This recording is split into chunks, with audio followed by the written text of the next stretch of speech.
नमस्कार, मेरा नाम ज्ञानेश्वर है और आपने देखना शुरू किया है लाइव सिटी। मेरे साथ रोज की तरह दिल्ली से जुड़ रहे हैं देश के जाने माने सीनियर जर्नलिस्ट अजीत द्विवेदी जी। देखिए, हम अपने बिहार के दर्शकों के लिए एक बात स्पष्ट करना चाहते हैं। पिछले कई दिनों से यह खबरें कई मीडिया संस्थानों की ओर से चलती रही। हमने तो खबर नहीं चलाई। देखिए, लाइव सिटीज बगैर सत्यता की किसी खबर को आगे नहीं बढ़ाता है कि महामहिम राज्यपाल ने बिहार में आरक्षण बढ़ाने का जो बिल है, जिसे नीतीश कुमार की सरकार ने भेजा, 75% 75% रिजर्वेशन हो जाएगा, उसे मंजूरी दे दी है। देखिए, हकीकत यह है कि अब तक संचिका राज्यपाल के पास ही है।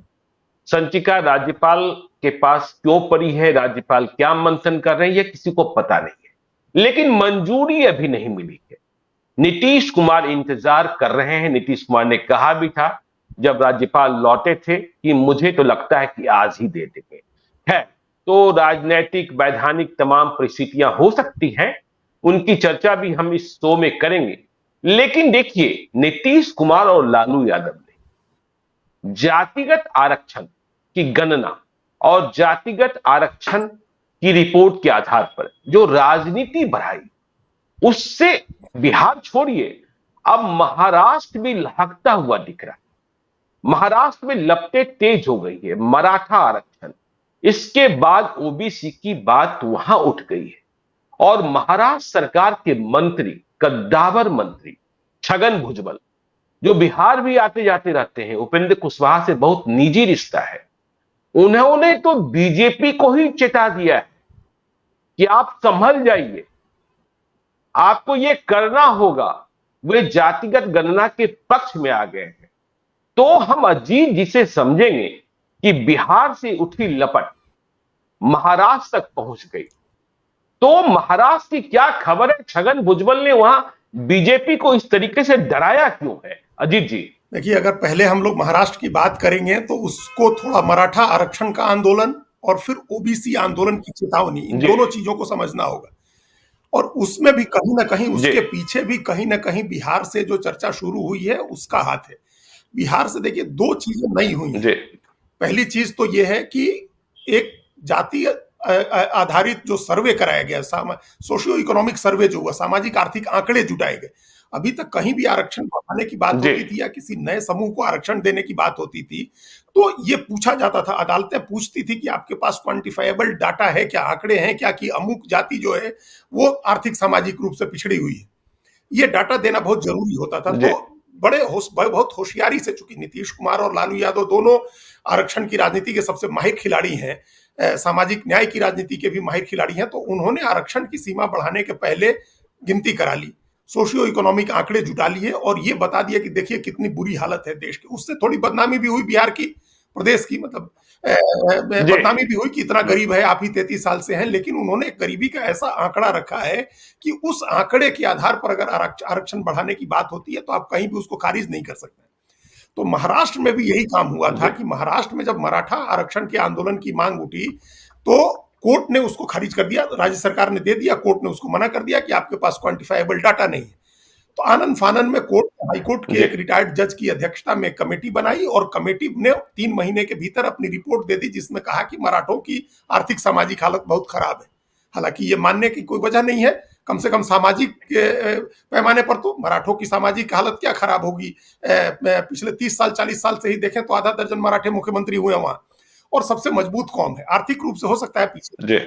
उस आधार पर फिर आरक्षण की बात चली। लेकिन उसमें जब समय लग रहा था तो मनोज जरांगे पाटिल, एक वहां के नेता है, मराठा नेता, कार्यकर्ता है, एक्टिविस्ट, उन्होंने आंदोलन शुरू कर दिया, भूख हड़ताल कर दिया। और तब उसके बाद सरकार ने कहा कि हम मराठों को ओबीसी में शामिल करेंगे और उनको कुनबी जाति जो है, जो हम लोगों के यहाँ कुर्मी कोयरी जाति से मिलती जुलती जाति होती है, कुनबी बड़ी मजबूत जाति है वहां। कांग्रेस के जो प्रदेश अध्यक्ष है नाना पटोले, वो उसी कुनबी जाति से आते हैं। तो वो जाति बहुत ताकतवर जाति है, खेती करने वाली जाति है, जैसे हम लोगों के यहाँ है कोयरी, कुर्मी और धानुक आदि जातियां। ये उस जब हैदराबाद के निजाम के जमाने में ये जाति जो है ओबीसी में थी, उनके पास एक सर्टिफिकेट था। तो महाराष्ट्र सरकार ने कहा कि लोगों के पास कुनबी का सर्टिफिकेट है, निजाम के, हैदराबाद के निजाम के समय का, उनको हम लोग ओबीसी में शामिल करके और ओबीसी के आरक्षण में उनको हम लोग शामिल कर देंगे। जैसे ही ये बात हुई, उसके साथ ही ओबीसी संगठन, जितने भी ओबीसी संगठन हैं, वो अब उठ के खड़े हो गए और वो आंदोलन के रास्ते पर चल पड़े। उनका कहना था कि आप मराठों को आरक्षण देना है तो दीजिए, हमको उसमें कोई आपत्ति नहीं है, लेकिन हमारे आरक्षण में से काट करके आप मराठों को नहीं दे सकते। आप ओबीसी बना करके, ओबीसी बना करके अगर उनको आरक्षण देते हैं तो वो तो इतनी मजबूत जाती है आर्थिक रूप से, सामाजिक रूप से और शैक्षणिक रूप से भी, कि आरक्षण का अधिकतम लाभ उसी उसी को मिल जाएगा। फिर जी। अगर एक बड़ी आबादी को आप उसमें जोड़ते हैं तो हिस्सा कम होगा सबका। तो उसका तरीका यह होता है कि हम आरक्षण की सीमा बढ़ाएंगे, लेकिन भारतीय जनता पार्टी अभी इस मामले में चुप है। कहीं भी वो आरक्षण की सीमा बढ़ाने की बात नहीं कर रही है। तो उस पर हम लोग आगे बात करेंगे। ये अभी हम लोग समझ रहे हैं मराठा और ओबीसी आरक्षण का जी। जो झगड़ा है वहां, तो मराठा आरक्षण देने के लिए कहा गया जो फॉर्मूला बना, वो फॉर्मूला ये था कि आपको ओबीसी में शामिल करेंगे। इसी के विरोध में ओबीसी समूहों का एक महासंघ बना, जिसमें कई ओबीसी संगठन शामिल हुए और उन्होंने उसी जालना में रैली की जहां जालना से मराठा आंदोलन की शुरुआत हुई थी। उसी जालना में ओबीसी समाज की रैली हुई, जिसको छगन भुजबल ने संबोधित किया। और छगन भुजबल ने चेतावनी देते हुए कहा, अपनी ही सरकार को, जिस सरकार में वो मंत्री हैं, सरकार को चेतावनी देते हुए कहा कि अगर ओबीसी में आरक्षण दिया जाता है मराठों को तो हम आंदोलन करेंगे, ये कतई हमको मंजूर नहीं होगा, ये अस्वीकार्य है।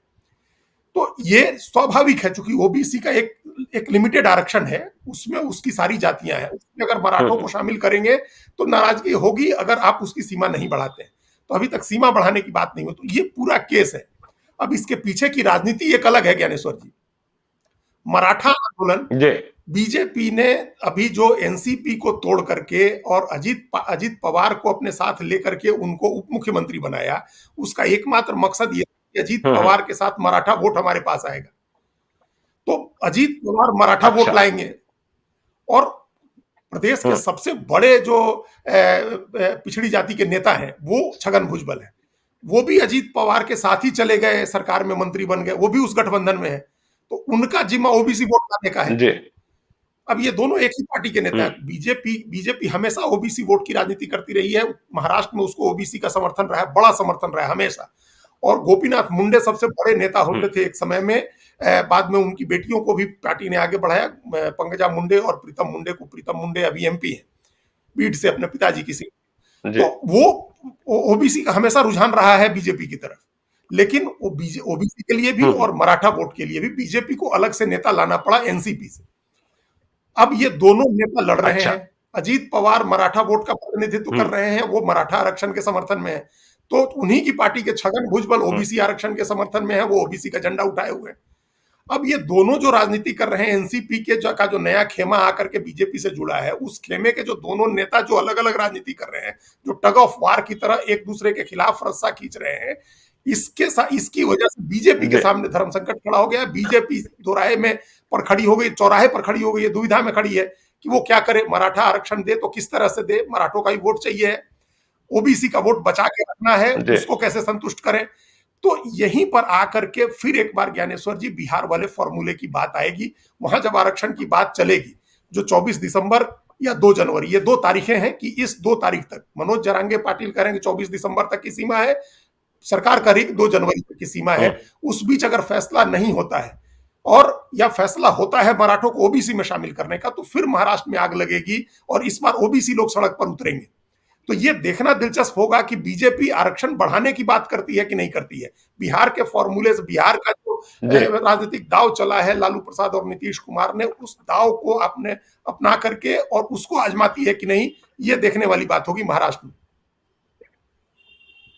तो ये तो अजीत जी, तो बीजेपी तो धर्म संकट में फंसती हुई दिख रही है ना, जहां वो तमाम हिंदुओं को और हिंदुत्व के नाम पर काट खेलना चाहती थी। और कहा गया कि तेलंगाना में खुद नरेंद्र मोदी ने कह दिया कि बिहार के मुख्यमंत्री नीतीश कुमार जातिवाद को बढ़ावा दे रहे हैं। लेकिन अब तो महाराष्ट्र में भी बीजेपी फंस गई है, क्योंकि एकनाथ शिंदे की सरकार है, देवेंद्र फडणवीस हैं, और वहां अजीत पवार बनाम छगन भुजबल हो गया कि ओबीसी में आप शामिल नहीं कर सकते मराठा को, और मराठा कह रहे हैं कि हम उसमें शामिल होंगे।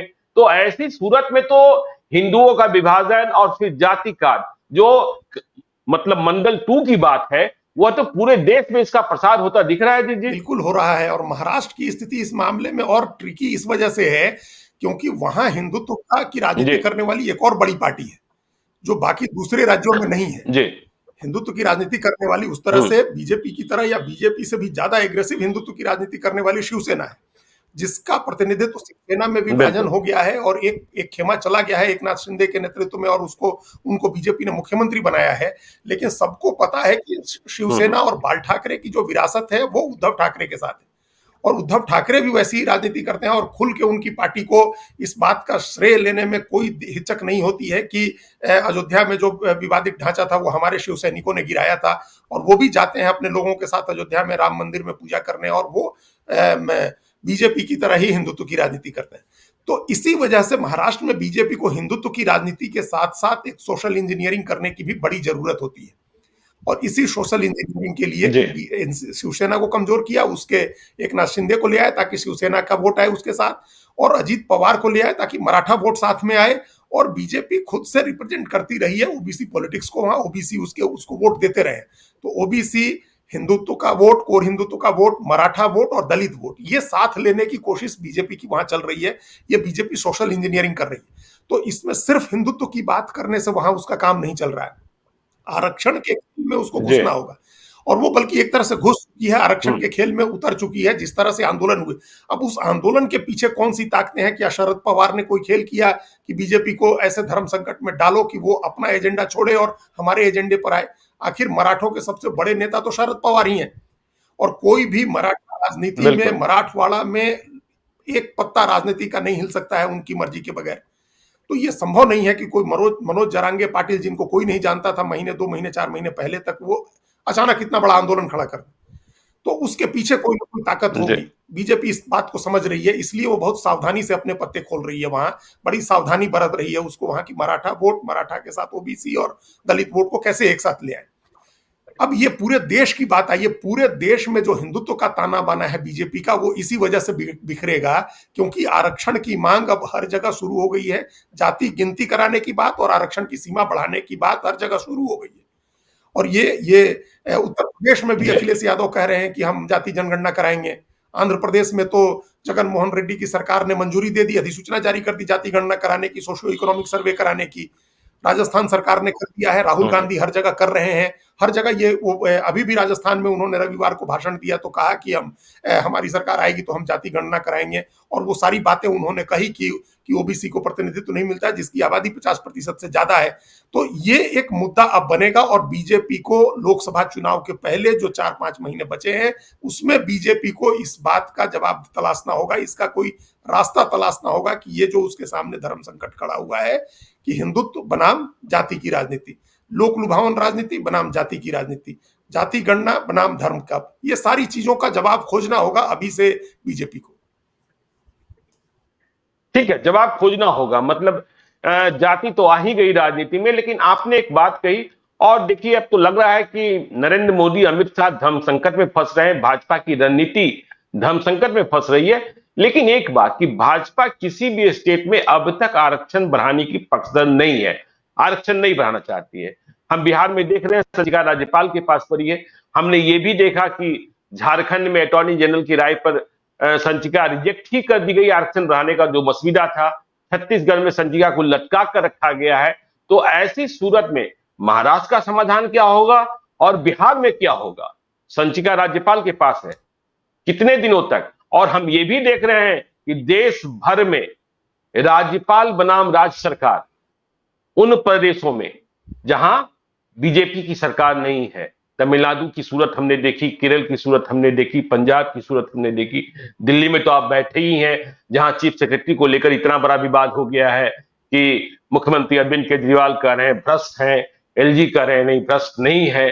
तो ये सूरत जो है क्या है देश का माहौल? अब इस मामले में वही हमने कहा कि बीजेपी को अब डिसाइड करना होगा। वो बहुत समय तक, जो बिहार की भी संचिका बहुत समय तक आप लंबित रखेंगे तो नीतीश कुमार और लालू यादव को ये मौका मिलेगा कि वो बीजेपी को पिछड़ी जातियों का विरोधी ठहराएं। वो कहें कि बीजेपी नहीं चाहती है कि पिछड़ी जातियां तरक्की करें, उनको उनकी आबादी के अनुपात में आरक्षण मिले। तो ये मुद्दा बन जाएगा, फिर बीजेपी को इसका जवाब देना बहुत भारी पड़ेगा, और कई राज्यों में जवाब देना भारी पड़ जाएगा। बिहार के साथ साथ उत्तर प्रदेश, झारखंड, मध्य प्रदेश, छत्तीसगढ़, हर जगह इसका जवाब देना होगा, क्योंकि ये मुद्दा हर जगह उठेगा। अभी चुनाव के बाद अगर बीजेपी जी विरोधी पार्टियों की सरकार बनती है, कांग्रेस की सरकार बनती है और वो जाति गणना करा करके और आरक्षण बढ़ाने का फैसला करते हैं, उसको भी बीजेपी नहीं रोक सकती है। अगर बीजेपी अभी कोई डिसीजन नहीं करती है तो फिर बीजेपी को विपक्षी पार्टियों के, कांग्रेस और प्रादेशिक पार्टियों के एजेंडे पर खेलना होगा, उनके उनकी पिच पर उतर के खेलना होगा। इसलिए बीजेपी को अपना इस मामले में बीजेपी को अपना स्टैंड तय करना होगा कि आरक्षण के पक्ष में है खुल करके या आरक्षण के विरोध में है। दुविधा इसलिए है ज्ञानेश्वर जी कि ये मामला सिर्फ राज्यों का नहीं है। जी जैसे ही आप एक भी राज्य में बीजेपी के सहमति से आरक्षण की सीमा बढ़ती है, वैसे ही केंद्र सरकार की नौकरियों में आरक्षण की सीमा बढ़ाने की मांग तेज हो जाएगी। सारे जो आरक्षण के खेल के जो माहिर खिलाड़ी हैं, जो चाहे नीतीश कुमार हो, लालू यादव हो, अखिलेश यादव हो या और जो भी हो, या कांग्रेस पार्टी के नेता, ये सब फिर केंद्र सरकार की नौकरियों में भी जी आरक्षण की सीमा बढ़ाने की मांग करेंगे। फिर प्रमोशन में आरक्षण की मांग उठेगी, फिर न्यायपालिका में आरक्षण बढ़ाने की बात होगी, फिर निजी क्षेत्र में आरक्षण बढ़ाने की, आरक्षण लागू करने की बात होगी। मतलब समूचा चुनाव आरक्षण पर चला जाएगा। और बीजेपी जो एजेंडा सेट करना चाह हम्म, रही है, हिंदुत्व का, राष्ट्रवाद का और मजबूत नेतृत्व का, ये 3 एजेंडे हैं बीजेपी के, जिसके मुद्दे पर उसको चुनाव लड़ना है। कि हिंदुत्व का मुद्दा है, राम मंदिर है, और दूसरा समान नागरिक संहिता है, जिसकी शुरुआत हो गई है उत्तराखंड में। बहुत जल्दी रिपोर्ट आने वाली है जस्टिस रंजना प्रकाश देसाई कमेटी की, वहां से लागू करना है। तो हिंदुत्व का मुद्दा, मोदी के मुकाबले कौन, मोदी के मुकाबले कोई नहीं है, मजबूत जी नेतृत्व, विश्व गुरु मोदी, जिनके इर्द गिर्द जो पूरी दुनिया घूम रही है, और मजबूत नेतृत्व हो गया, और राष्ट्रवाद। तो इन सब का जवाब अपोजिशन को देना था। अपोजिशन ने उल्टा उसके बरक्स, उसके मुकाबले में एक पैरेलल आइडियोलॉजी, पैरेलल एक एजेंडा खड़ा कर दिया, जाति गिनती का और आरक्षण बढ़ाने का। अब बीजेपी के लिए चुनना मुश्किल हो रहा है, धर्म संकट की स्थिति है कि अपना एजेंडा, जो उसका एजेंडा रहा है, उसको कैसे इंप्लीमेंट कर, उस एजेंडे पर जी पीछे कैसे ले आए विपक्षी पार्टियों को। अगर अभी फैसला नहीं कर पाती है बीजेपी, तो थोड़े समय के बाद हो सकता है कि ये तमाम एजेंडे हाशिए में चले जाएं, और जो सामाजिक न्याय का, जाति गणना का, आरक्षण बढ़ाने का जो एजेंडा, जो आंदोलन, जो लड़ाई बिहार से शुरू हुई है, वो मुख्य एजेंडा हो जाए और बीजेपी को उस एजेंडे को फॉलो करना पड़े।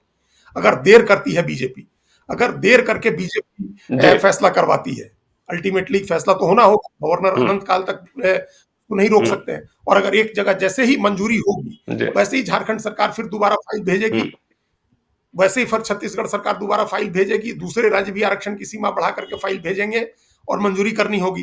तब तो ये होगा ना कि एजेंडा दूसरे का है, बीजेपी उस एजेंडे पर मजबूरी में झक मार करके बीजेपी को उसका समर्थन करना पड़ रहा है। तो बीजेपी असरे कैसे बिल्कुल ले, कैसे आगे बढ़ के इस एजेंडे को पकड़ ले, और वो भी वही राजनीति करे जो लोग, जो दूसरी पार्टियां कर रहे हैं। ये बीजेपी को, ये डिसाइड करना होगा जी बीजेपी को। या फिर उसका दूसरा रास्ता ये है कि हिंदुत्व का कोई और बड़ा एजेंडा ले आए, कोई ऐसा मुद्दा ले आए जिस मुद्दे पर फिर अपोजिशन पार्टीज जो है वो बैकफुट पर जाएं, या कोई ऐसा दूसरा एजेंडा खड़ा करें, जो एक एजेंडा चल रहा था करप्शन का एजेंडा, और अपोजिशन की पार्टियों को पकड़ करके उनके खिलाफ कार्रवाई करने का मुद्दा, उनको जेल में डालने का मुद्दा, या तो फिर वो चीजें एक्सपेडाइट हो, वो चीजें और तेजी से हो, ताकि अपोजिशन की पार्टियां दूसरे चीजों में उलझें।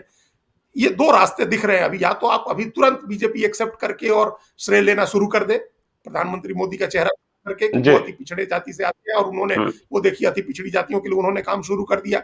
या फिर आपको हिंदुत्व का बड़ा मुद्दा ले आए जिसके पीछे सारे लोग आए, या फिर अपोजिशन की पार्टियों पर कार्रवाई करके उनको उलझाएं, फंसाएं, उनकी चुनावी तैयारियों को डिरेल करें। तो इस तरह का कोई ना कोई उपाय बीजेपी को खोजना होगा, नहीं तो ये गले की फांस बन गई है, अब बन गया है आरक्षण का मुद्दा। और अलग अलग तरह से आरक्षण का मुद्दा होगा, अलग अलग तरह से आप देखिएगा आरक्षण का मुद्दा, और ये कई इसके रूप सामने आ जाएंगे। जैसे अचानक वहां आ गया महाराष्ट्र में, उसी तरह के मुद्दे आ जाएंगे। जैसे जी अचानक खुद तेलंगाना में प्रधानमंत्री ने कह दिया है कि हम मडीगा जो जाति होती है, दलितों में एक उपजाति है, उनके लिए सब कैटेगराइजेशन के लिए हम कमेटी बनाएंगे। और वो कृष्णा मडीगा को उन्होंने मंच पर अपने गले लगाया, और ये हुआ कि मडीगा जो है उनको, उनकी बड़ी अनदेखी हुई है, उनके लिए हम सब कैटेगराइजेशन करेंगे दलित का। तो एक रास्ता सब कैटेगराइजेशन का भी है, जो जस्टिस रोहिणी आयोग की रिपोर्ट सरकार के पास पड़ी हुई है, उससे ओबीसी के सब कैटेगराइजेशन का मुद्दा आप निकालने करने लगे, और दलित के लिए भी कोई कमेटी बना करके, एससी के लिए, अनुसूचित जाति के लिए भी कैटेगरी बना करके, और वहां भी सब कैटेगराइजेशन का बात करें, तो तभी ये डिफ्लेक्ट होगा, तभी इस मुद्दे से लोगों का ध्यान हटेगा, या बीजेपी कुछ श्रेय लेने की स्थिति में आएगी। हाँ ठीक है, श्रेय लेने की स्थिति में आएगी। अच्छा, हम ये समझना चाहते हैं अजीत जी कि देखिए, सबसे पहले तो जातिगत गणना या जनगणना जो भी कहें, वो कर्नाटका में और कांग्रेस की सरकार ने ही कराई थी। अब कांग्रेस की सरकार तो फिर से आ गई है, तो फिर कर्नाटक की सरकार, देखिए राहुल गांधी दूसरे प्रदेशों में कर रहे हैं, देश में कर रहे हैं कि हम जातिगत गणना करा देंगे, जनगणना करा देंगे, सामाजिक आर्थिक सर्वेक्षण कराएंगे, लेकिन कर्नाटक में तो कांग्रेस की सरकार बहाल हो गई। कर्नाटक में कांग्रेस की सरकार को रिपोर्ट जारी करने में क्या परेशानी हो रही, कोई सामाजिक कारण है क्या? कुछ समझने की कोशिश कर सकते हैं क्या हम हाँ, लोग? नहीं, वो कर्नाटक की स्थिति क्या है, थोड़ी अलग है, डिफरेंट है कर्नाटक की स्थिति। जो हिंदी पट्टी है, जी। उत्तर भारत के जो राज्य हैं, उनके मुकाबले कर्नाटक की स्थिति थोड़ी अलग है। और वो जो जिस सामाजिक आर्थिक सर्वे की बात हो रही है कर्नाटक में, उसके आंकड़े अब पुराने हो गए हैं, वो नए आंकड़े नहीं है। पिछले 5 साल तो सरकार चली, 3 साढ़े 3 साल बीजेपी की, उसके बीजेपी की। पहले के आंकड़े हैं वो, उसको जारी करने का भी कोई बहुत फायदा नहीं होना जी। है, इसलिए भी हो सकता है रोका हो। हम्म। लेकिन वहां दो जातियां ऐसी हैं, लिंगायत और वोकालिगा, जो ओबीसी से अलग हैं और वो हम्म। मजबूत खेती करने वाली जाति जी। है। तो एक अगर वहां ये पंडोरा बॉक्स कांग्रेस खोलती है, तो वो उसी तरह से धर्म संकट में फंसेगी जैसे महाराष्ट्र में बीजेपी फंसी है। वहां भी मराठा का मुद्दा है। तो जहां इस तरह की जातियां होती हैं, जो एक मझोली और मजबूत जाति होती है, जो आरक्षण में नहीं होती है और और मजबूत होती है सामाजिक आर्थिक रूप से, उसकी उसके यहां से फिर आरक्षण की मांग शुरू हो जाती है। जैसे अगर कर्नाटक में होता और लिंगायत के आंकड़े आते हैं कि ये भी बहुत गरीब हैं और उनके आरक्षण की मांग शुरू होती है, तो उसमें कई सब ग्रुप हैं लिंगायत में, तो उनके आरक्षण की भी मांग उठती है। तो कर्नाटक में कांग्रेस की सरकार फिर धर्म संकट में फंसेगी, उसको देना होगा जवाब। लिंगायत हो फिर कहेंगे, फिर जी। दूसरी जाति जैसे कर्नाटक में, तमिलनाडु, माफ करिएगा, आंध्र प्रदेश में रेड्डीज हैं, तेलंगाना में राव हैं, जिस तरह से जाट हैं कई राज्यों में जहां उनको आरक्षण नहीं मिला हुआ है, तो उनके लिए आरक्षण की फिर मांग उठने लगेगी और फिर वो पूरा जो रायता फैलना कहते हैं, बिखरना कहते हैं, वो बिखर जाएगा। अभी कांग्रेस चाहती है कि फोकस सिर्फ ओबीसी पर रहे, जो मजबूत जाति, जैसे जी। जो काश्तकार खेती करने वाली जातियां हैं, जैसे लिंगायत भी हैं, वोकालिंगा भी हैं, हम्म। रेड्डीज हैं, रावज हैं, जाट हैं, मराठाज हैं, पटेल्स हैं, इन सब का मामला नहीं लाना चाहती है बीच में कांग्रेस पार्टी। कांग्रेस का समूचा फोकस अभी ओबीसी और ईबीसी के ऊपर है। इन दो जाति, इनको जी। लेकर के इनके आंकड़े आए, इनका आरक्षण बढ़ाने का फैसला हो, ताकि अगर बाद में किसी दूसरी जाति को भी आरक्षण देने की बात आती है, तो ये मारामारी ना हो कि किसी का आरक्षण काट करके आप किसी और को दे रहे हैं। तो इस वजह से जो है, इस वजह से कर्नाटक में कांग्रेस बहुत सावधानी से आगे बढ़ रही है और बीजेपी नहीं बोल रही है। उसको पता है, बीजेपी की मजबूरी पता है कांग्रेस को। अगर कांग्रेस नहीं करती तो बीजेपी की बिल्कुल। हिम्मत नहीं होगी कि बीजेपी कहे कि आप यहां जारी करिए, क्योंकि फिर बीजेपी भी फंसेगी। जी। क्योंकि लिंगायत उसका वोट आधार है, हम्म। सबसे बड़ा वोट आधार लिंगायत है, जिसके दम पर बीजेपी की राजनीति वहां चलती है। और उस मजबूरी को देखिए, उसी मजबूरी में बीएस येदुरप्पा के बेटे को प्रदेश अध्यक्ष बनाना पड़ा और बीएस येदुरप्पा की पसंद से ही वहां राजनीति चलती है, इसलिए क्योंकि लिंगायत वोट चाहिए है बीजेपी को। तो अगर वहां किस तरह का, वहां बीजेपी चुप लगाए हुए, इसलिए कांग्रेस को सुविधा हो गई कि कांग्रेस भी न बोले। अगर वहां कुछ हो, इस तरह की बात आएगी, जैसे अभी महाराष्ट्र से तय होना है, अगर मराठों के आरक्षण का क्या रास्ता निकलता है, उस रास्ते पर फिर आप देखिएगा जी। ज्ञानेश्वर जी, फिर जाट आंदोलन, पटेलों का, फिर रेड्डीज का, वोकालिगा का, लिंगायत का, ये सब जो मजबूत जातियां हैं, इनके आरक्षण, इनको शामिल करने या आरक्षण बढ़ाने, आरक्षण का दायरा बढ़ाने की बात आएगी। राजस्थान में जिस तरह से मीणा और जाटों का चलता है, मीणा और दलितों का चलता है कि एसटी का, कि हमको शामिल कर लो, गुजर हमको एसटी में बिल्कुल। शामिल कर लो, तो गुजर का जो आंदोलन है, जाट हम्म। का जो आंदोलन है, वहां 2 जिलों को छोड़ दें तो बाकी सब जगह आरक्षण है। तो इस तरह की ये तमाम पंडोरा बॉक्स खुल जाएगा और बीजेपी कांग्रेस दोनों को दिक्कत आएगी। इसलिए इस बार कर्नाटक में नहीं किया जा रहा है और सारा फोकस सिर्फ ओबीसी और ईबीसी के ऊपर रखा गया है। ठीक है, तो सिर्फ ओबीसी और ईबीसी के ऊपर रखा गया है। देखिए, गुजरात में भी हमें याद होगा कि किस तरीके से आंदोलन हुआ था। और देखिए, एक बात मतलब इसमें शामिल करो, उसमें शामिल करो, बिहार में एक गजब की मांग हो रही है, आप भी चौंकेंगे अजीत जी। मांग ये हो रही है कि ओबीसी जातियों में भूमिहार को शामिल कर दीजिए, कि भूमिहार इतने गरीब हो गए। अब भूमिहार जाति के कई लोगों ने, आशुतोष कुमार लीड कर रहे हैं कि नहीं, हम आंदोलन करेंगे, आप मुझे अब ओबीसी में ही शामिल करो और हमें ओबीसी में ही शामिल रखकर आरक्षण का लाभ दो, हमें नहीं चाहिए ईडब्ल्यूएस का फायदा। तो ठीक है, चलिए, ये सारी बातें भी हो रही है, हमें इसमें शामिल करो, हमें उसमें शामिल करो।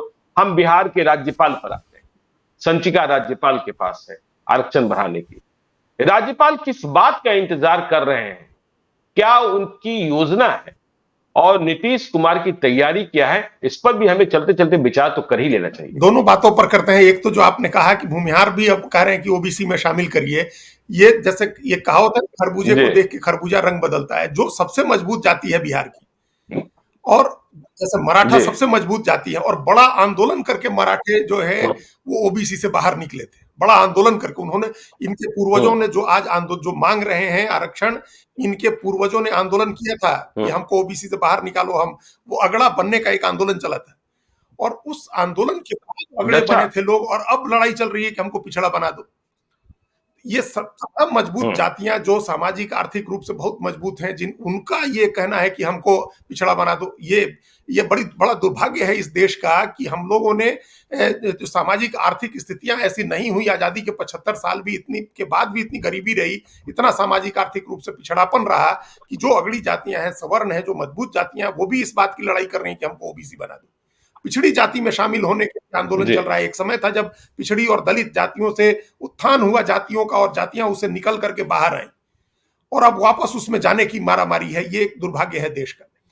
अब देखिए उसकी, अब जो जी राज्यपाल की बात आपने कही, तो उन्होंने इस बात, अब हम लोग हम्म पहले दिन चर्चा कर रहे थे कि ये सांप छुछुंदर की स्थिति है बीजेपी के लिए, कि आप एक्सेप्ट करते हैं, जी जैसे है कि अगर निगल लिया तो मर जाएंगे, उगल दिया तो अंधे हो जाएंगे, उस टाइप की बात है।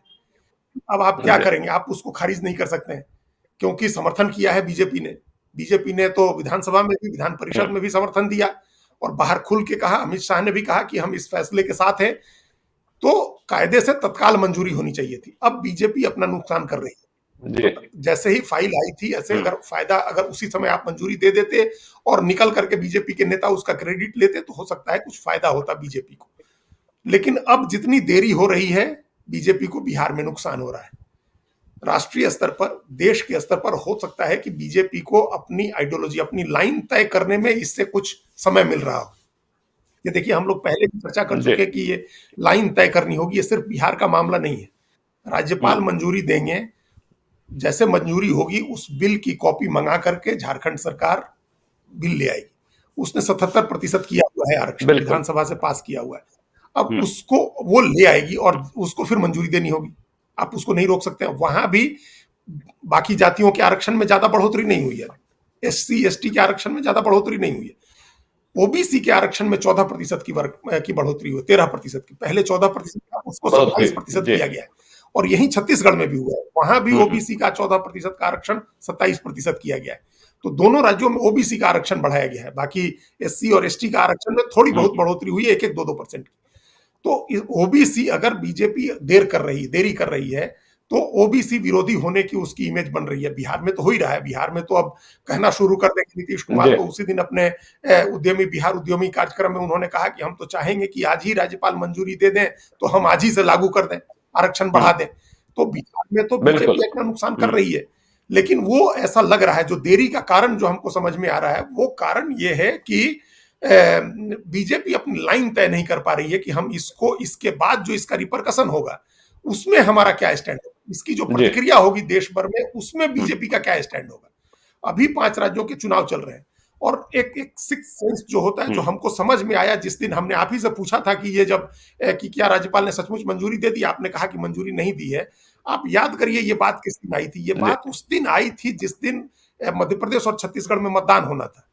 तो ये हो सकता है कि डिजाइन के बिल्कुल तहत इस बात का प्रचार किया गया हो, एक डिजाइन के तहत इस बात को में लीक किया गया हो, और मीडिया को ये दी गई हो खबर कि मंजूरी दे दी, ताकि जो चुनाव होने हैं, जहां मतदान होना है, वहां ओबीसी में एक मैसेज जाए कि आरक्षण बढ़ाने, और उसकी मंजूरी हो गई बिहार में। बीजेपी के राज्यपाल ने मंजूरी दे दी, बीजेपी जिसका समर्थन किया था। फिर वो बात खत्म हो गई, आई गई हो गई। जी तो ये लग रहा है कि बीजेपी अपनी लाइन तय नहीं कर पा रही है कि यहां से जो होगा, और उस पर पूरे देश में जो प्रतिक्रिया होगी, उस प्रतिक्रिया को बीजेपी कैसे संभालेगी। दूसरे राज्यों से जो फिर विधानसभाओं से पास होकर के आएगा, उस पर क्या स्टैंड होगा। क्या सब जगह ब्लैंकेट मंजूरी देने का फैसला हो जाए कि सब जगह मंजूरी दे देंगे और मान लेंगे कि हाँ, आरक्षण की सीमा सब जगह बढ़ाई जाए। या दूसरा कारण ये हो सकता है कि उस बिल को देख करके उसमें किसी कानूनी नुक्ते की तलाश हो।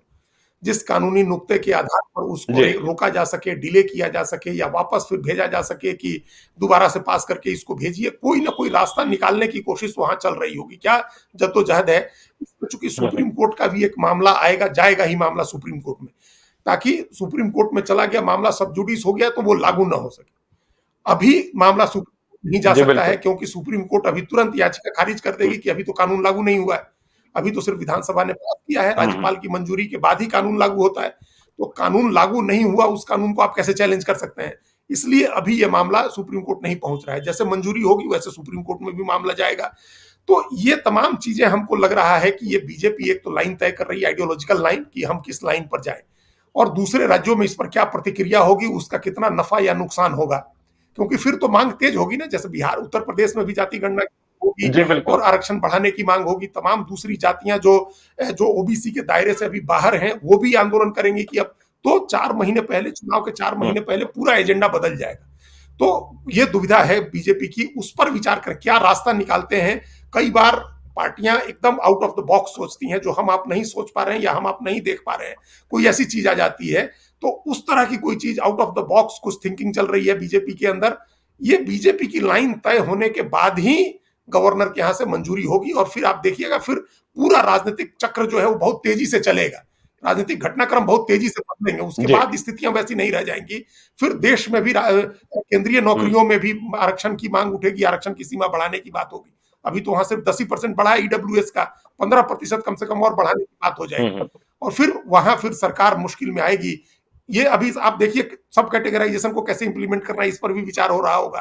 तो ये सब कुल मिलाकर के ये 3-4 कारण हमको समझ में आ रहे हैं कि रोहिणी आयोग की रिपोर्ट कैसे लागू करें, देश में प्रतिक्रिया होगी उस पर कैसे उसको हैंडल करेंगे, आगे दूसरे राज्यों का बिल आएगा उसका क्या करेंगे, और किस तरह से इसका अधिकतम लाभ बीजेपी ले सकती है, इस पर विचार हो रहा होगा। इसी वजह से वो रुका हुआ है। तो चलिए, प्लान बीजेपी का इंतजार करना होगा देश का, लेकिन बिहार की आग दूसरे प्रदेशों में पहुंचने लगी है, महाराष्ट्र झुलस रहा है, और छगन भुजबल जो एकनाथ शिंदे, देवेंद्र फडणवीस सरकार के मंत्री हैं, वे अपनी ही सरकार को चुनौती दे रहे हैं। ओबीसी में छेड़छाड़ नहीं और जातिगत जनगणना कराइए। तो ये बड़ी बात बिहार से जो आग निकली है वह देश भर में फैल रही है। मंडल वर्सेस कमंडल की लड़ाई में क्या होगा यह देखना होगा। तो चलते चलते आज का संवाद हम यहीं खत्म करते हैं, अपने दर्शकों से कहते हैं कि चलते चलते यदि अब तक आपने हमारे यूट्यूब चैनल लाइव सिटी को सब्सक्राइब नहीं किया है तो जरूर कर लीजिएगा, और यदि इस वीडियो को फेसबुक पेज के माध्यम से देखें तो पेज को लाइक कीजिएगा, ट्विटर पर भी हमें फॉलो कीजिए। धन्यवाद।